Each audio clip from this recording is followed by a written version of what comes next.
Hey everyone, it's Bex Thompson from Be a Beacon here on Bribie Island, and I want to talk to you today about the power of manifesting. Now this is something that we talk about a lot. Everyone wants to do it. They're getting into their heart's desire, they're dreaming big, doing your vision boards, all these other things that help us to manifest and help us to create. And they do if we can really get into the feeling of it. But there is something else that is an essential quality if you want to manifest more easily. So what is that?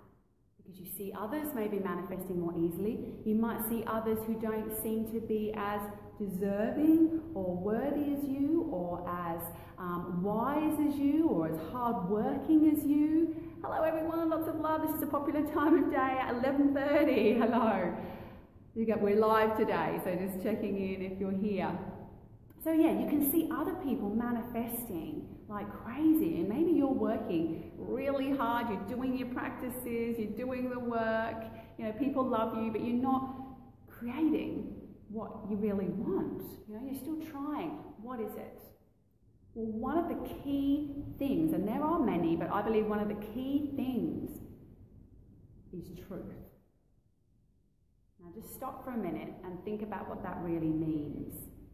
Now in my Be a Beacon matrix, there is 7 guiding lights to follow that help you to move from wanting change to actually creating the change that you want. And one of those is this truth.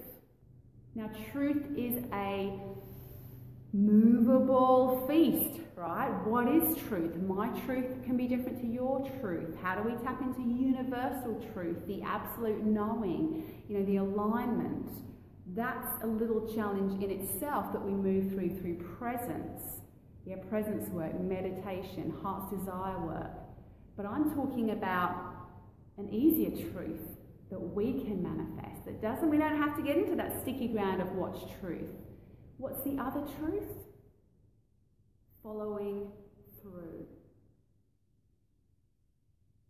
Now, the universal law says that when we, perfect truth, when we perfect truth, everything that we say comes true. So absorb that for a moment. When we perfect truth and living in truth, everything we say, everything we put out there comes into fruition, comes true. So, without getting into the nitty-gritty of what's truth and highest truth and my heart's desire and alignment, we can look at this very simply. If you say you're going to do something, do it. If you're not sure about whether you can commit to something, don't commit and keep it open. How many times do you make a commitment but have to pull out? Or how many times do you overcommit when your heart's saying, don't do this? How many times do you say no when it's fear stopping you, like I really want to do this? How many times do you have a dream and go, I'm going to do that, and you don't? These are the things that are telling the universe that we haven't got a clue. We're not following truth.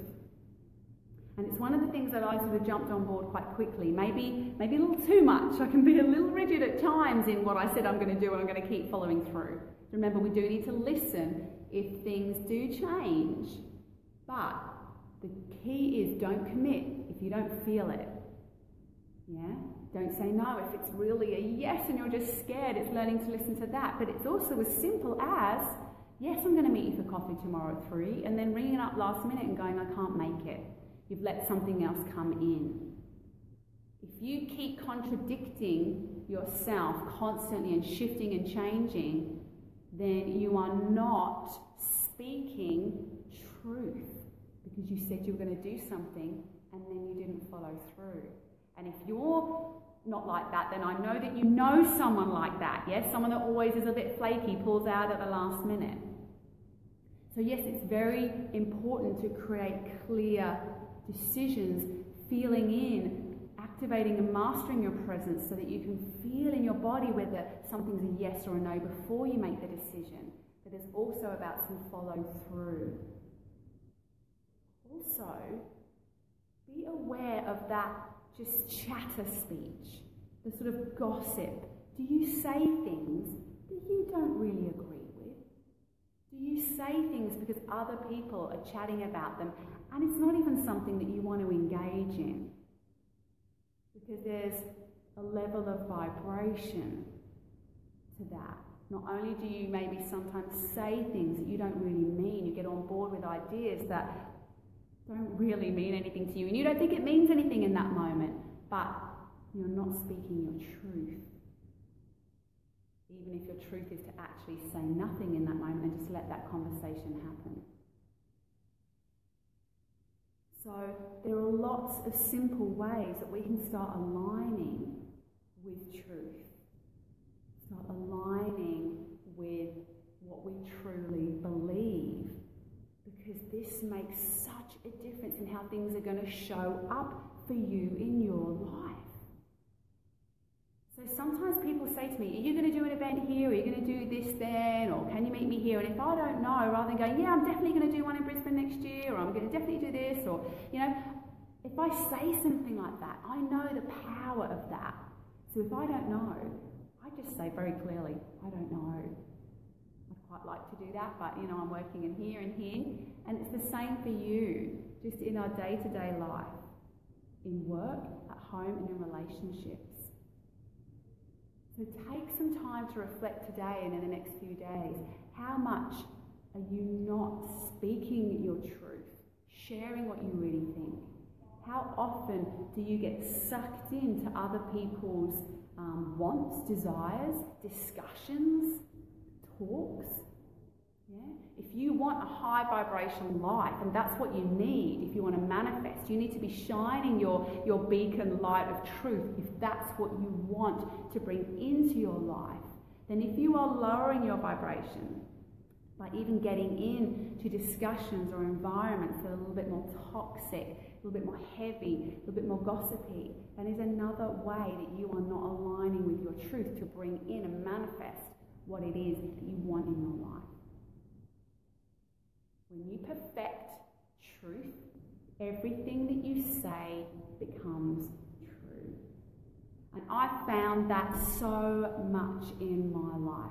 My ability to manifest, to flow, to create things that I didn't think I could ever create, but I'm going to do it. And that's why you see people being super successful that you think maybe aren't as spiritual as you, or, you know, on a personal development, you think they may be a bit egoic, but their faith and their belief in themselves is so strong, and they create actionable steps, and they follow through on what they say they're going to do. They're going to buy that thing next week, they do it. They're going to take those steps in their business, they do it. They're going to lock it down, they do it. They're going to trust and put it out there, they follow through and they do it.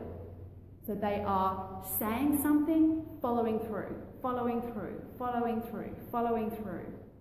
That's why those people are so successful. Even if you think that you're more spiritual, you're more compassionate, you're more visionary, you're more open-hearted, you know, than they are. They've got conviction. They've got truth. They're living in their own truth. And there's rewards for that. You can have both, but you can't have the higher spiritual values and compassion and have the flaky connection with the universe and with your actions. And you can't overcommit or always fall back into your fear. These are the things we need to work on if we are aligned with our truth. So I would love to hear your thoughts on truth, and if any of that resonated with you or brought anything up, or if you have a completely different opinion, I would love to hear that too, yeah, because we're always learning. We need to stay a student. We need a beginner's mind. What does truth mean to you? There are lots of other aspects to it. This is one way that we can all come more on board and start to manifest what we want. So good luck with it, and let me know what you thought of this one. And I'll speak to you soon. Take care, everyone. Bye.